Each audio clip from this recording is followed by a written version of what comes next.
Alright, hey guys, I'm here at WestSide Hobbies and Toys and I'm going to do a bit of a comparison for you today on the HPI E-Firestorm and the Traxxas Rustler.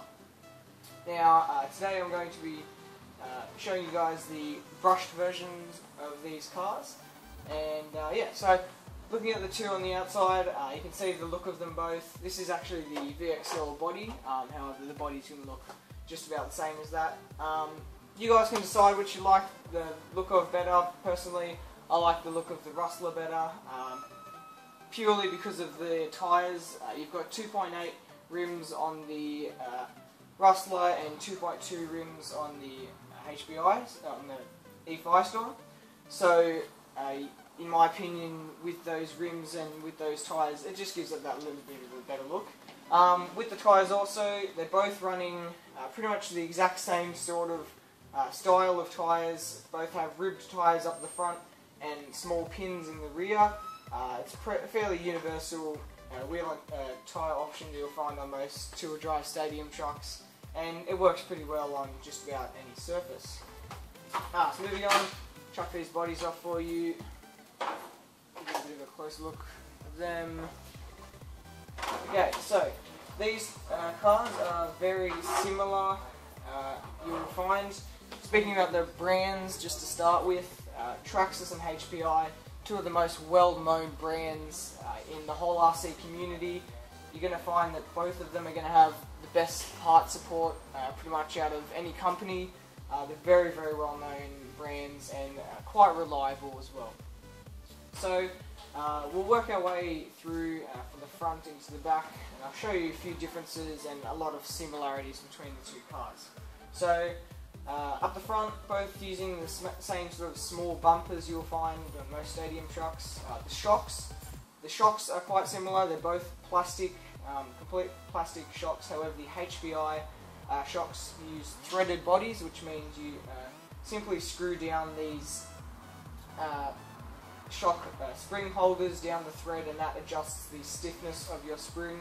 Whereas on the Traxxas Rustler, you use little preload clips that slide onto here, and then that gives you stiffer suspension on that. Also the Rustler shocks are a little bit thicker, a little bit have a bit of a wider diameter, you'll find. Moving on, also you will see up the front that the HPI has adjustable camber links. This is something that it does have over the Traxxas Rustler. The Rustler does not have adjustable camber links. It has these plastic links, as you can see here. A bit of a disadvantage, in my opinion, on the Rustler side to not have adjustable camber links. It just gives you less options than it does on the HPI. The Rustler does have adjustable toe links, so does the HPI E-Firestorm. Up the front here you can see adjustable body posts. The HPI has adjustable body posts, the Traxxas does not. Plastic shock towers and all that. Easier steering setup, both running standard 1/10 scale steering servos. Both are waterproof, which is really nice. Give you a bit of a look here on the Rustler. Steering servo inside there. And then I'll give you a bit of a look now into the main chassis. Both are just plastic chassis. You can see it has this sort of nice battery hold down where you use these little screws to keep the battery down rather than just body clips, which I mean it's a bit more professional, I guess you could say, than the whole body clips idea. However, the HPI doesn't allow for 7-cell batteries, whereas the Traxxas does, which is a bit of a disadvantage, I guess you could say there, but you are going to end up most likely running 2-cell lipos on both of these cars, so it doesn't matter too much. There's also your waterproof receiver box here with your 2.4 GHz receiver on the inside. That keeps it nice and dry and clean. And then you'll find your waterproof brushed only ESC here, which will allow up to a 7.2 cell lipo or a 6-cell NIM. Okay, now onto the Rustler. Both have very nice warnings, you can see as well on here. They get a bit annoying. I'm going to take this warning off just so you can see the inside of the chassis better. Okay, so there you can see it does have a 7-cell NIM. Now this is going to mean that the Rustler will have more power and will have more speed out of the box than the HPI E-Firestorm, and that is mostly because of this extra cell that it has in its battery. There's your XL-5 ESC, waterproof. These are very waterproof, I know. I have used them from experience and they are really good quality in terms of how waterproof they are. So there you go, there's your waterproof receiver box again. Plenty of room for your battery inside there. And yeah, there's the inside chassis layout. Also, both cars do have quite a low centre of gravity with their chassis, which is quite nice. Keeps the stability a bit pretty good. And yeah, there you go. So moving on to the back on the Rustler. Here's your 2-drive transmission and your Titan 12-turn motor. Now this motor again is going to give you that bit more speed than the HPI Firestorms. However, I do know that these motors have a bit of a history of burning out, whereas the HPI motors are known to be a bit more reliable than the Traxxas motors and to last a bit longer. Plastic drive shafts in the rear, and again non-adjustable links. Onto the HPI rear, so there's your 2-drive transmission again, your HPI Firebolt motor. This is a 15-turn motor. You've got metal dog bones in the rear. It's a little bit better than the Traxxas Rustler, but from my experience, the plastic drive shafts withstand any power you're going to put them through. That is something that I never had a problem with on my Rustler, and I ran it all the way up to brushless and 3S. So not really any worries with either of these drive shafts. I think it'll be plenty fine, especially with these slower brushless motors.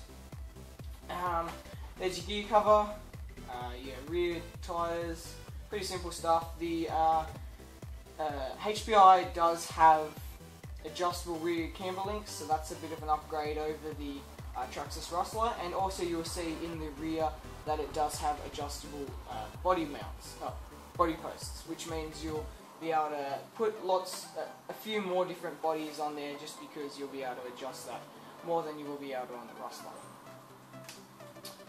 So yeah, there you go. Also with the shocks in the rear on the Firestorm, you'll kind of see that these the thread is almost all the way to the bottom. That is because they have springs that are a little bit small for the rear shocks, which is a bit of a bad design by HPI there, but I'm sure that it will work just fine.